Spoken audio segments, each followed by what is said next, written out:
Welcome to the Pursue Purpose podcast. This podcast is for ambitious women who want to cultivate a meaningful life in the pursuit of their purpose. After achieving the highest level of academic success, yet feeling unfulfilled, I was left wondering what was next.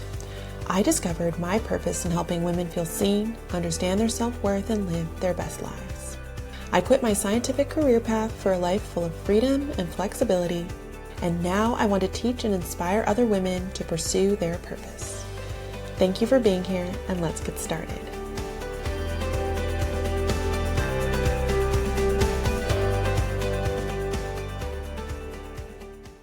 Hey there, on this episode, I wanted to chat a little bit about a couple questions that came up after I left my job and announced that I was taking my photography business full time. The two big ones were, how did I know I was ready? And what did I do to prepare?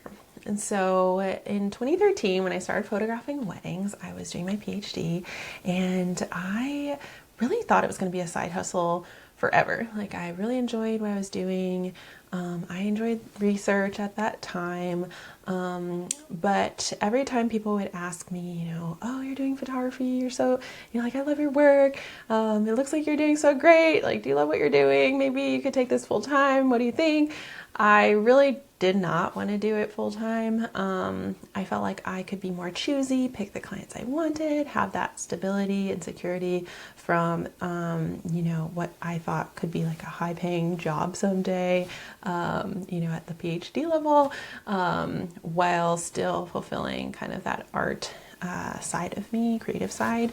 It seemed like a good balance to have both of those things. And so I definitely didn't think about it at that time as like a full-time option.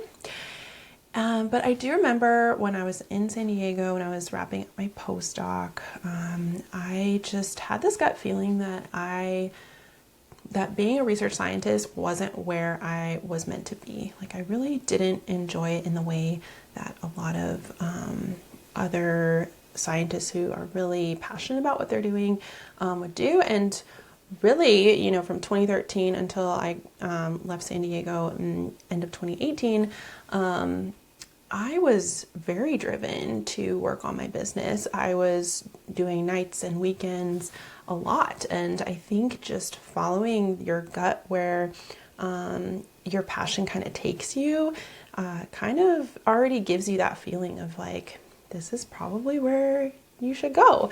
And just being open to the fact that, nothing is solid, nothing is forever. You're allowed to change your mind. Like, you could be super passionate at one point and then maybe change your mind later. That's okay too.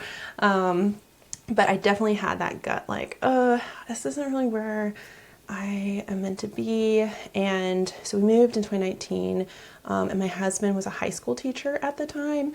And I just felt like, how are we going to be in Seattle on a teacher and photographer salary? Because at the time my business was really not making enough to sustain like a full-time salary. It just didn't make sense to me rationally on the financial side to be able to live the life that I was envisioning.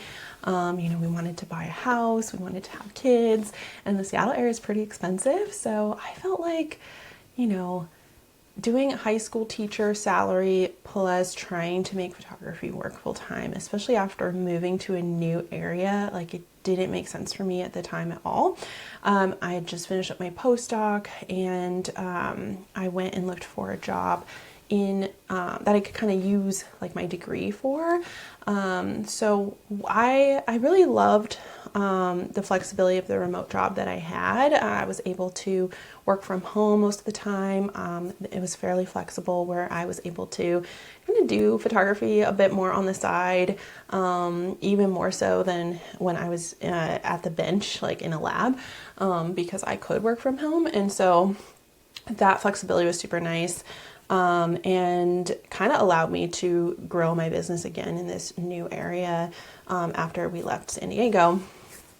And, it really was to me like the best of all worlds, because I was able to still have a steady income, utilize my degree, and I was helping people, which is something that I really enjoy doing. So it made a lot of sense to me, and I was able to still do photography, but it got to be quite a lot doing that and having 2 kids. So my husband, after COVID, basically, he decided he wanted to make the pivot to go to law school. And so at that time, I definitely felt like I needed to stay because I was the sole income earner at that point. He had some scholarship. He had to take out a small loan to fully pay for everything, but we made it work. And, I had that feeling still, is this what I'm really meant to do? I think I enjoyed the job, but I also knew it wasn't a forever job. I also didn't see myself growing in that career. I could not look ahead and see myself climbing the ladder at that company or even at any other company. And so that was hard to kind of figure out, what will I find what I'm looking for? What is it that I'm looking for? Nothing quite felt right, I guess. So, I'm not a risk taker. I need safety and security to feel happy. I would just feel so anxious and down all the time if I was worried and stressed about our finances. So I really needed that security to even wrap my head around feeling ready to make the leap into full-time photography. So this year, 2024, my husband finished law school and has his patent lawyer job, and that helped me feel secure. Knowing that it was coming, I definitely did a lot to prepare to get my business ready for me to take this full time. So first off, mentally understanding the ebbs and flows of my business. I had already been doing this for 10 years. And so I understood kind of the cycle of how inquiries come in and when you get paid. So on the wedding side, a lot of stuff happens in the summertime. I still tried to keep some ties with San Diego because they definitely have a larger season, more year round than in the Seattle area.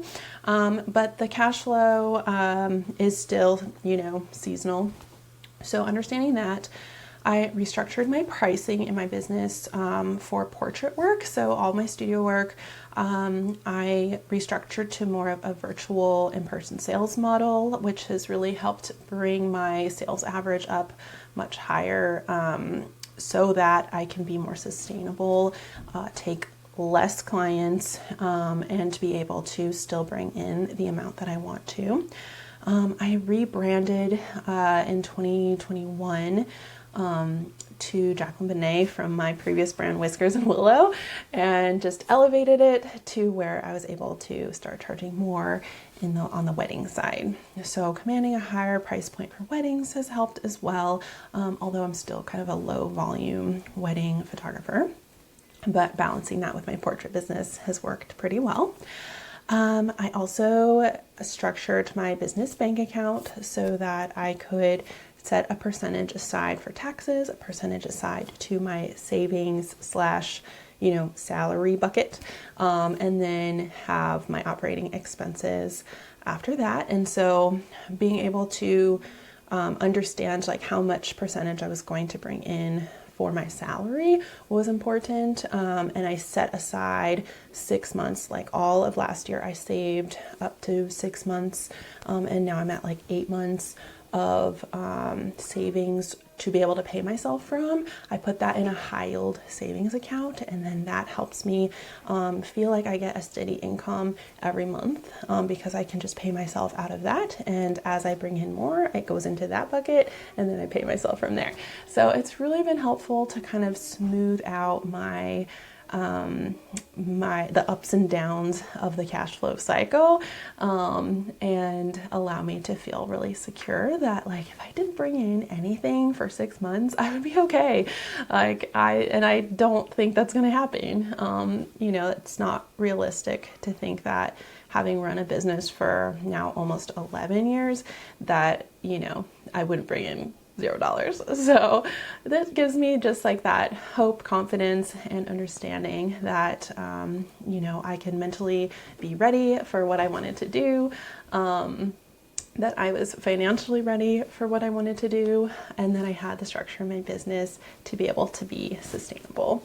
So hopefully that helps for anyone that's thinking about, where they're at and what really can spark you to move to becoming a full-time photographer. It's not for everyone. Like, I do think there was a lot of value in being part-time and being able to take a few more risks and put money back into the business while I was growing. Like, I think that helped so much to have like the steady income and then doing photography on the side. So I definitely don't think it's for everyone, but to the point where I wanted to have just like a more flexible lifestyle, to be more with my kids, like that was huge for me, and a bigger factor even than the financial piece of it. But I hustled really hard to make sure that I could still sustain like a good salary for myself and make it sustainable in the long term. So I hope that helps, and thanks again for listening.